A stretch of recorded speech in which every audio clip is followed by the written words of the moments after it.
Hello friend, welcome to your channel Gyan for exam. आज की इस वीडियो में हम सब जानेंगे मौलिक अधिकार यानी कि जो मौलिक मूल अधिकार है उससे संबंधित अक्सर एग्जाम में पूछे जाने वाले सभी महत्वपूर्ण प्रश्न को। इसमें हम 20 ऐसे महत्वपूर्ण प्रश्न को जानेंगे जो कि आने वाले सभी एग्जाम्स में हूबहू ऐसे ही प्रश्न देखे जाते हैं। तो आप लोग लास्ट तक बने रहें। मात्र आपके 10 से 15 मिनट का समय मैं लूँगा और जिसमें आपको 20 प्रश्न ऐसे देंगे जो कि बहुत ही इम्पोर्टेंट है। तो आगे बढ़ने से पहले जो लोग हमारे साथ नहीं जुड़े हैं वो चैनल को सब्सक्राइब कर लीजिए, बेल आइकन को ऑन कर लें ताकि आने वाले हमारे ऐसे ही सभी महत्वपूर्ण वीडियो का नोटिफिकेशन मिलता रहे। और वीडियो पसंद आए तो वीडियो को लाइक करें, चैनल को सब्सक्राइब करें, लोगों के साथ शेयर करें और कमेंट हमें ज़रूर करें। तो आइए आगे बढ़ते हैं। अगला जो हमारा प्रश्न है, पहला नंबर, आप लोग भी हमें कमेंट करके बताएंगे आपके टोटल 20 में से कितने सही हो रहे हैं मौलिक अधिकार से। तो मौलिक अधिकार के बारे में अगर आपको बता दें तो यह जो है संयुक्त राज्य अमेरिका के संविधान से लिया गया है। तो इसी से संबंधित हम कुछ महत्वपूर्ण प्रश्न को देख रहे हैं। पहला प्रश्न कह रहा है कि भारतीय संविधान द्वारा भारतीय नागरिकों को कुल कितने मौलिक अधिकार प्रदान किए गए थे। प्रश्न को समझेंगे कि संविधान सभा द्वारा कितने प्रदान किए गए थे। तो आंसर करेंगे, आपका सही आंसर होगा ऑप्शन नंबर सी, 7। जबकि वर्तमान में अगर पूछे, यहाँ पर दो प्रश्न बनता है। अगर वर्तमान में आपसे पूछ ले कि वर्तमान में मौलिक अधिकारों की संख्या कितनी है, तब आपका आंसर होगा 6 और संविधान के समय कितने थे, तो 7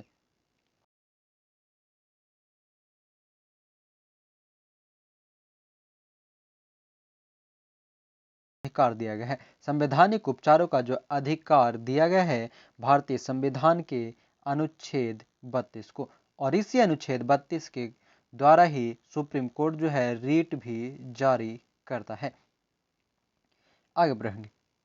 तीसरा प्रश्न है हमारा कि निम्नलिखित में से किस अनुच्छेद में कहा गया है कि किसी भी व्यक्ति को एक ही अपराध के लिए एक बार से अधिक अभियोजित एवं दंडित नहीं किया जा सकता। यानी कि कोई भी व्यक्ति को, किसी भी व्यक्ति को एक ही अपराध के लिए एक ही बार दंडित किया जा सकता है, उससे ज़्यादा नहीं। तो यह कहा गया है अनुच्छेद 20 में। अनुच्छेद 20 में इसका वर्णन किया गया है। अगला प्रश्न, चौथा प्रश्न है कि मौलिक अधिकारों के अंतर्गत कौन सा अनुच्छेद बच्चों के शोषण से संबंधित है। आप प्रश्न ये भी देख सकते हैं कि आपके जितने प्रश्न हमने यहाँ पर कलेक्ट किया है वो कहीं न कहीं एग्जाम्स में पूछे गए हैं। तो इसका आंसर करेंगे कि मौलिक अधिकारों के अंतर्गत कौन सा अनुच्छेद बच्चों के शोषण से संबंधित है। तो आपका आंसर होगा ऑप्शन नंबर डी, अनुच्छेद 24। आगे प्रश्न है पांचवा, भारत के संविधान को निम्नलिखित में से कौन सा अनुच्छेद प्रेस की स्वतंत्रता से संबंधित है। अगर प्रेस की स्वतंत्रता से बात करें तो स्वतंत्रता के अधिकार के अनुसार अनुच्छेद 19, और अगर स्पेशली पूछ ले तब आपको अनुच्छेद 19 का ए आंसर करना है, ए या क।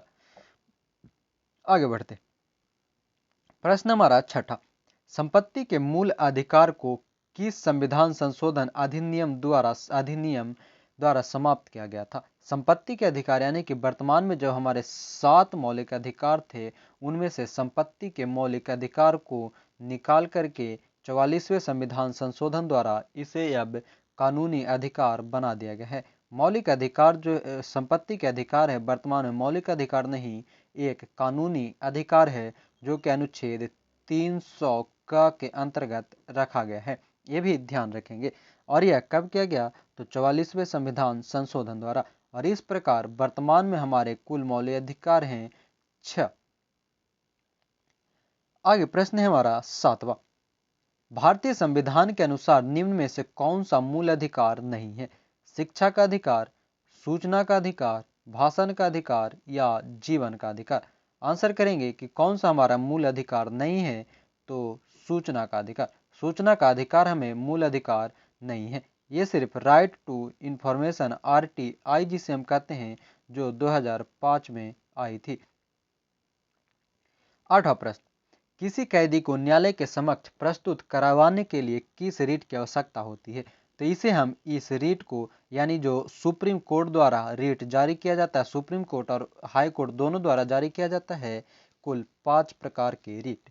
तो इन 5 रीटों में से अगर किसी कैदी को न्यायालय के समक्ष प्रस्तुत करना होता है तब उसे हम बंदी प्रत्यक्षीकरण के द्वारा उसे हम जारी करते हैं। आगे बढ़ेंगे। प्रश्न हमारा 9 नंबर, भारतीय नागरिकों के मौलिक अधिकारों के युक्त प्रतिबंधों को आरोपित करने की शक्ति किसके पास है? यानी कि मौलिक अधिकारों के संरक्षण कौन करता है? तो इसका आंसर आप करें तो सबसे इंपॉर्टेंट है राष्ट्रपति। अब यहाँ प्रश्न को समझेंगे। अगर यहाँ देखें उच्चतम न्यायालय, ये जो उच्चतम न्यायालय है ये हमारा हुआ सुप्रीम कोर्ट।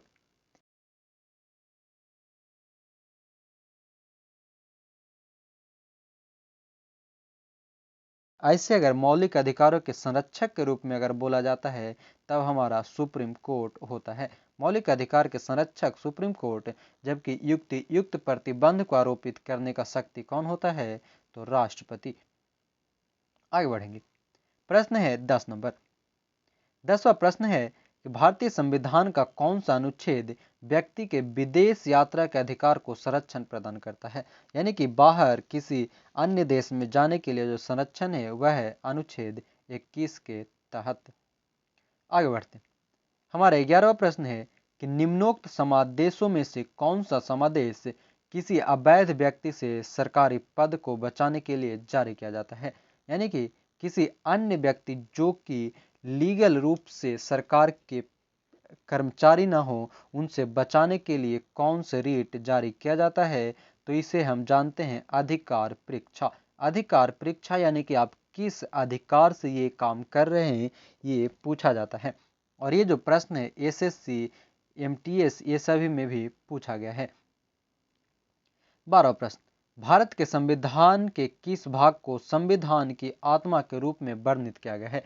संविधान की आत्मा के रूप में वर्णित किया गया है मौलिक अधिकार को, जिसे कि अमेरिका के संविधान से लिया गया है।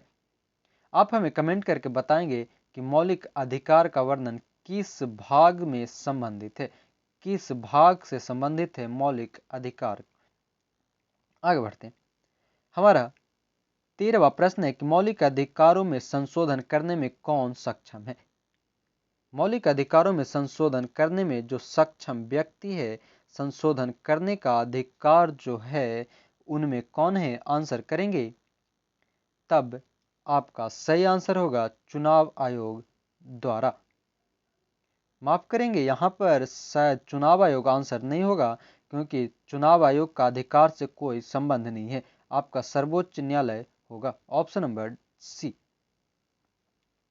आगे बढ़ते। 14 नंबर प्रश्न है कि निम्नलिखित में से कौन सा मूल अधिकार नहीं है? इन सभी में अगर आप मूल अधिकार को देखेंगे तो वर्तमान समय में संपत्ति का अधिकार जो है यह मूल अधिकार नहीं है, अब यह कानूनी अधिकार है। अगला प्रश्न हमारा 15 नंबर, भारतीय संविधान के भाग तीन में कुल कितने अनुच्छेदों में मूल अधिकारों का वर्णन मिलता है? तो भारतीय संविधान का जो भाग 3 है इसमें मूल अधिकार का वर्णन 24 में मिलता है। 16 नंबर है कि निम्नलिखित में से कौन सा अधिकार भारतीय संविधान के अनुच्छेद 32 के अंतर्गत परिवर्तित किए जा सकते हैं? कौन सा अधिकार है जो अनुच्छेद 32 के तहत? तो वह है मौलिक अधिकार। 17 नंबर प्रश्न है कि भारतीय संविधान के निम्नलिखित अनुच्छेदों में से कौन विधायन सत्ता पर पूर्ण नियंत्रण लगाता है? विधायन सत्ता पर पूर्ण नियंत्रण के लिए जो अनुच्छेद है वह है अनुच्छेद 14। अनुच्छेद 14 जो है यह समता का अधिकार का वर्णन करता है। प्रश्न 18 नंबर, वह रीट जो भारत में उच्चतम न्यायालय, ध्यान से समझेंगे, वह रीट जो भारत में उच्चतम न्यायालय अथवा सर्वोच्च न्यायालय द्वारा किसी व्यक्ति या सार्वजनिक संस्था का आदेश देती है वह अपने कर्तव्य का पालन करे क्या कहलाती है? ये प्रश्न बहुत ही महत्वपूर्ण है और इसे समझेंगे तो इसे कहा जाता है परमादेश। यानी कि सर्वोच्च न्यायालय द्वारा किसी व्यक्ति या सार्वजनिक संस्था को किसी कार्य को करने के लिए